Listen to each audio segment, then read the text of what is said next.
My name is Amy, and I love people and animals, all of God's creation. This video is about what I learned when I found Rue. If you find yourself in the same position with a little one in need of help, I hope this video will help you. And that's why I'm making this. I happen to love squirrels, but I had never rescued one before, not until this year. And this is a time right now when babies are accidentally getting separated from the nest for one reason or another. Sometimes it's necessary to help them while they're still so young.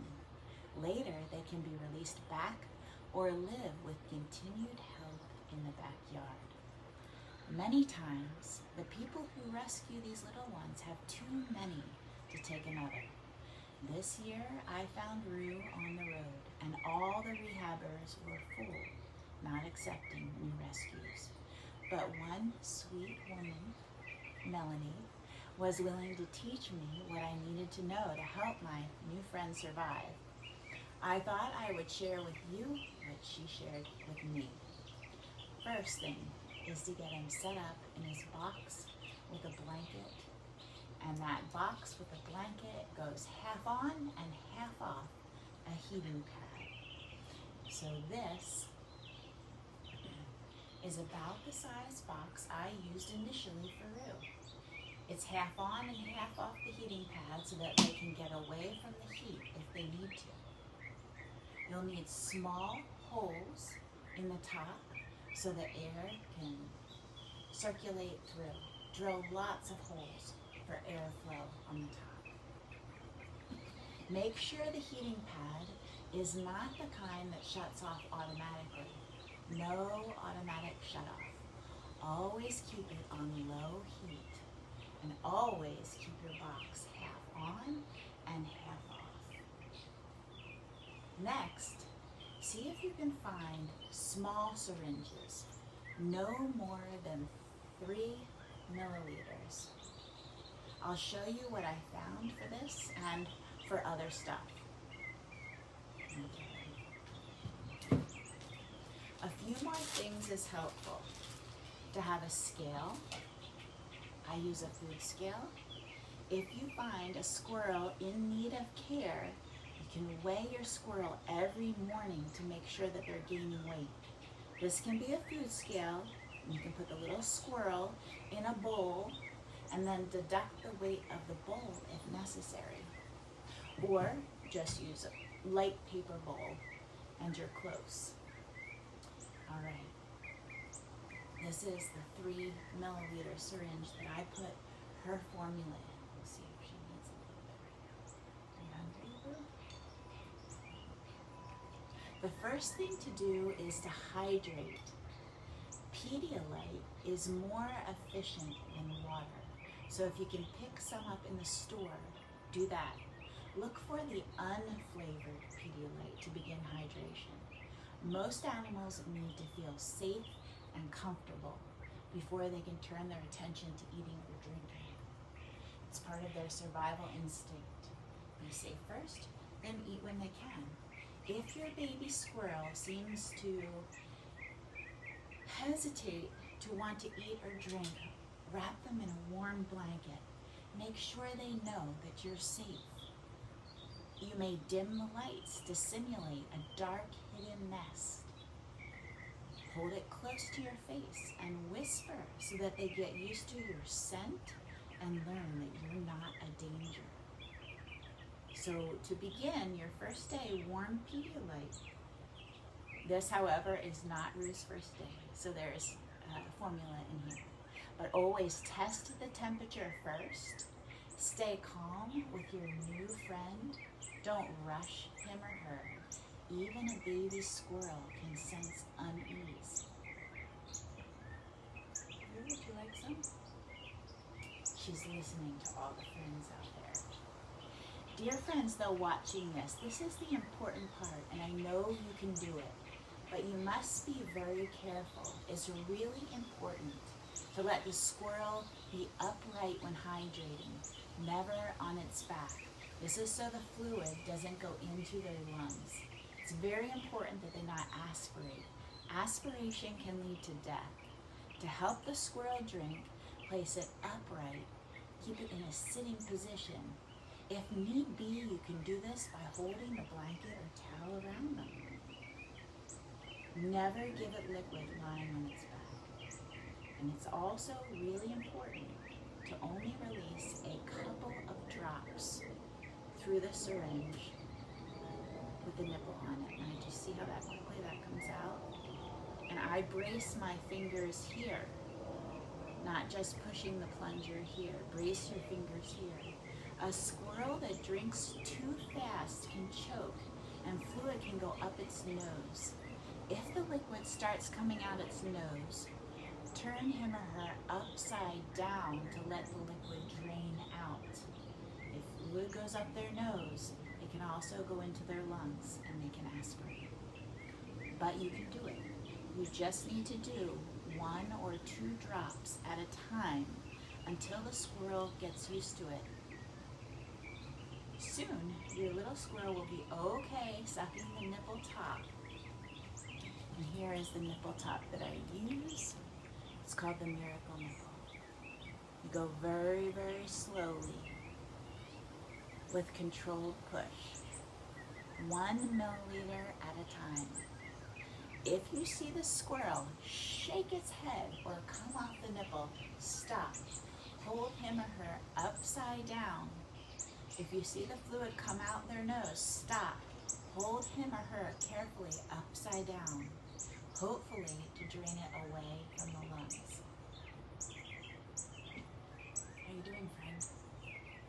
As long as you go slow, he or she will be okay. Rue is a gray squirrel, but remember that American red squirrels are smaller, so they'll need much less food. The amount that you should feed a baby squirrel during each period will depend on its age and its species.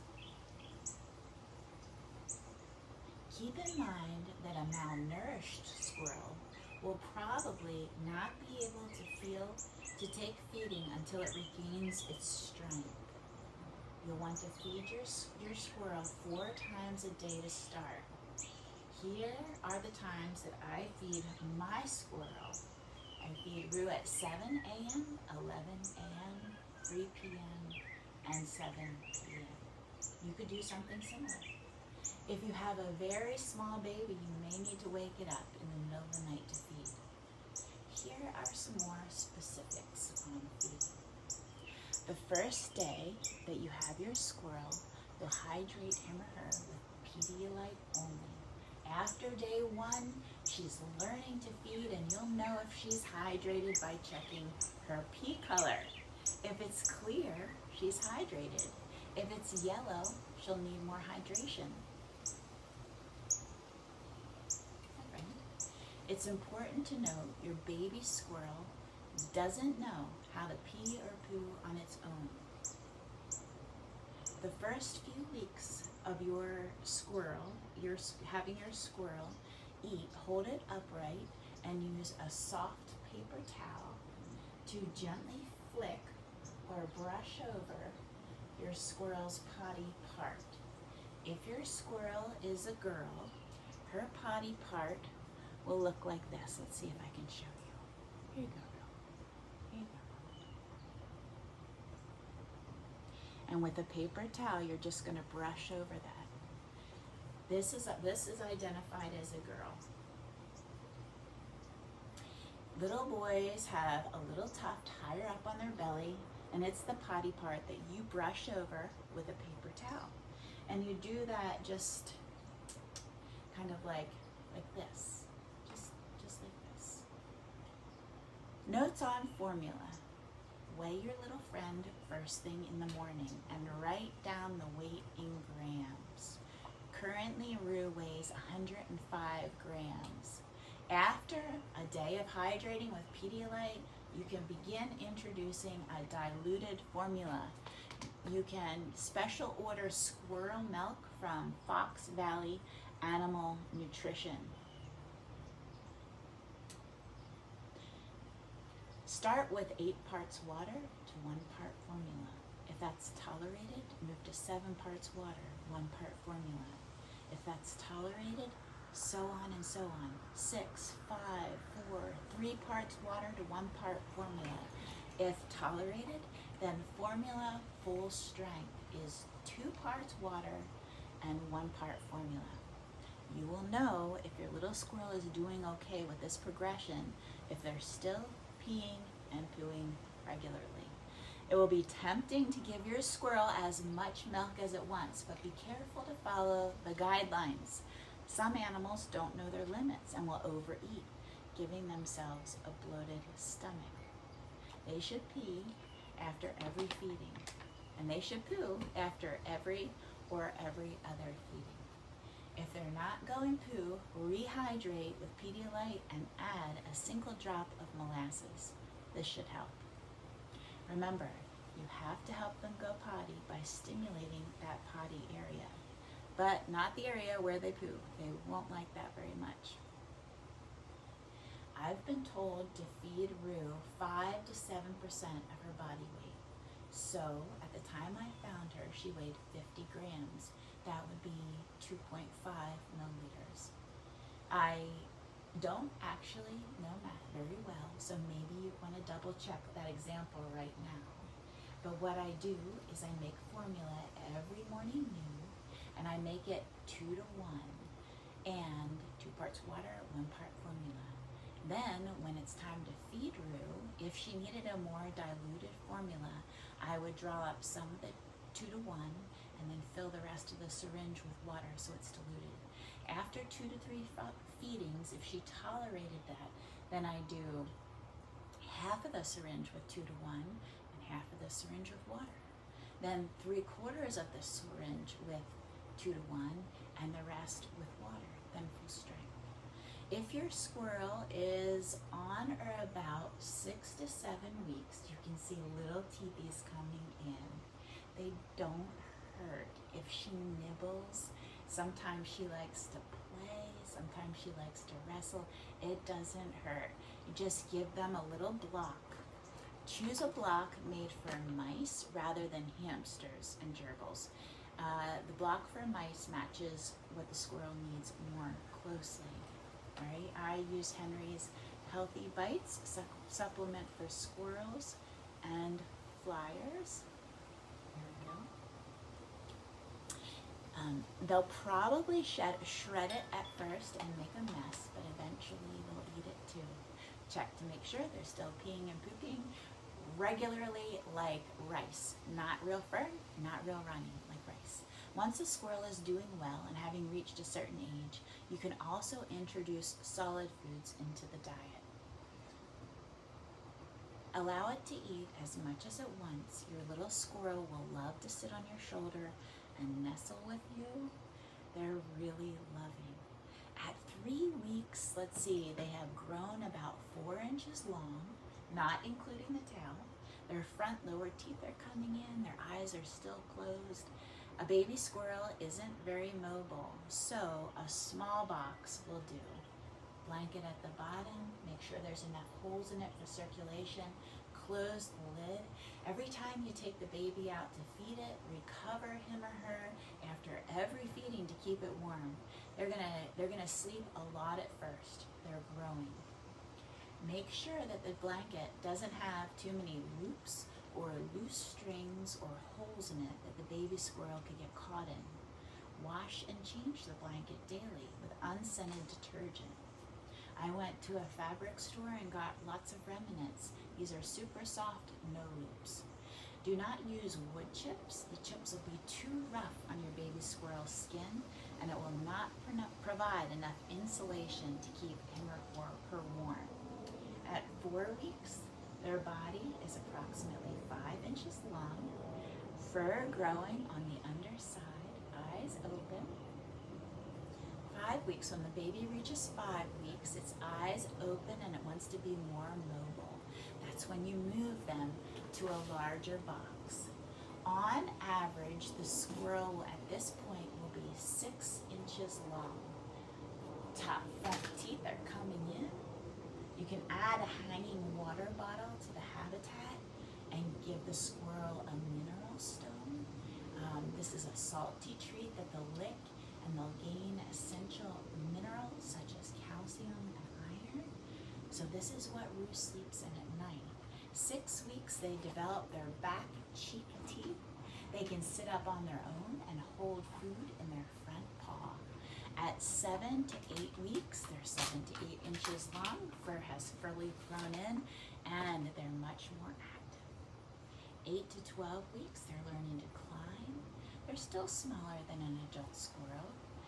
They can be transitioned to outside living spaces, like this is a screened-in patio, and they'll need larger cages. Baby squirrels need care for about 3 months. After that, you can continue supporting them by releasing them into outdoor shelters with fresh food and daily water. You can fill a squirrel feeder as well. Place it in an easy-to-reach location for them. Providing a squirrel feeder will ensure that they're getting enough nutrition as they learn to forage for their own food.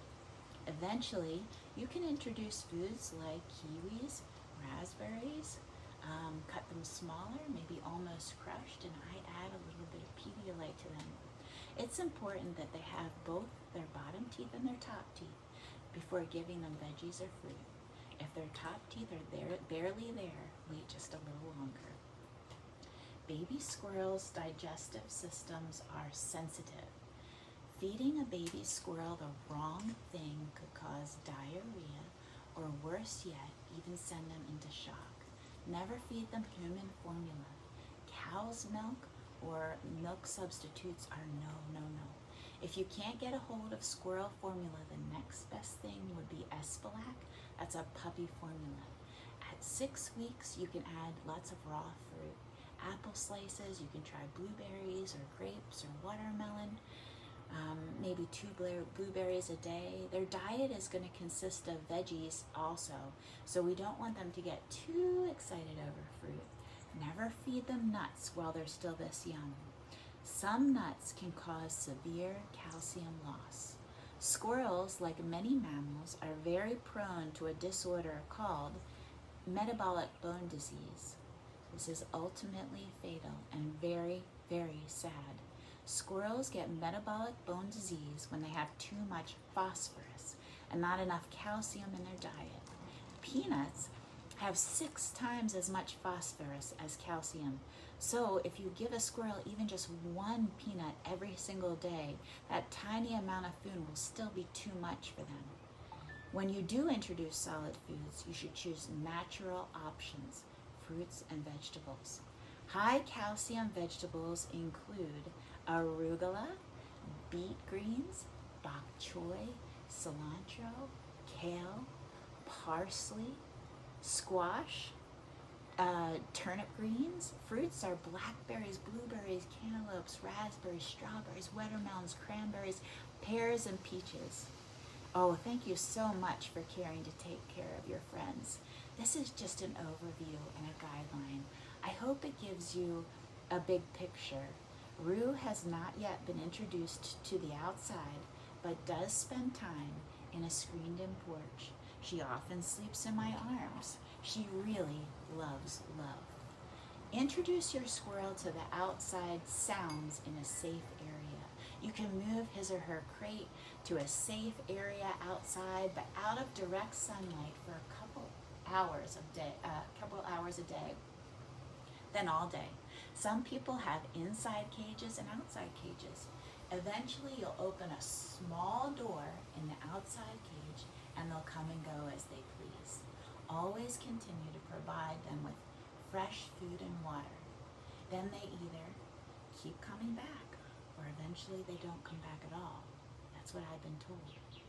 What I've learned, however, is their survival is greatly increased if they're released with a friend. They really need a buddy to be released with once they're big enough.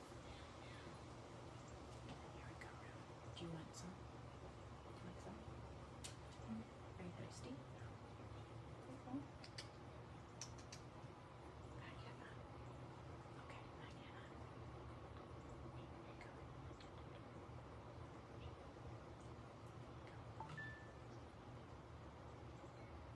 So if you don't have two rescues, you know, if you don't have a male or a female or two friends, I've been told that it's almost certain death by the woman who trained me. So maybe you can call around to a vet's office and find another fellow squirrel or a rescuer.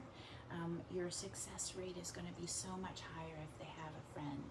At that time, they have a chance to go out and make a nest, but come back for food and shelter.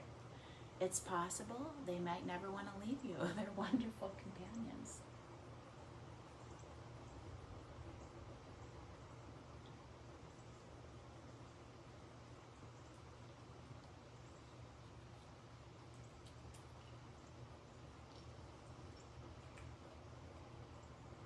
Most of all, enjoy this special time. Lives are so precious, all of them.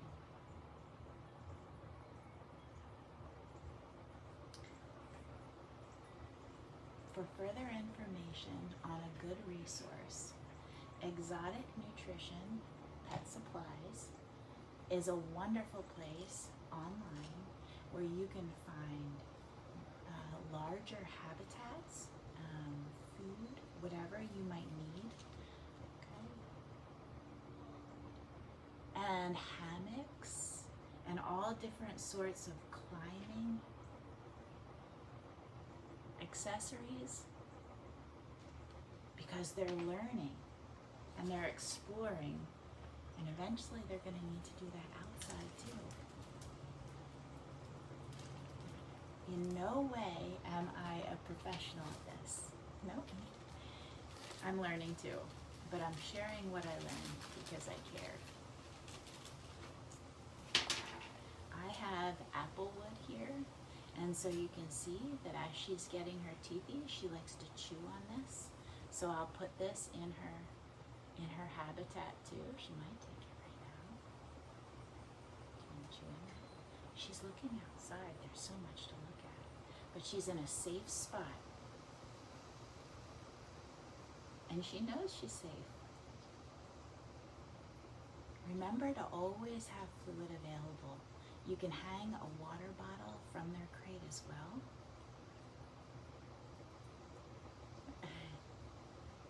Trying to think if there's anything else that I could tell you about, but you know what? I think that's it for now. All right. It's been a pleasure to know Rue and to encourage you. Bye, friends.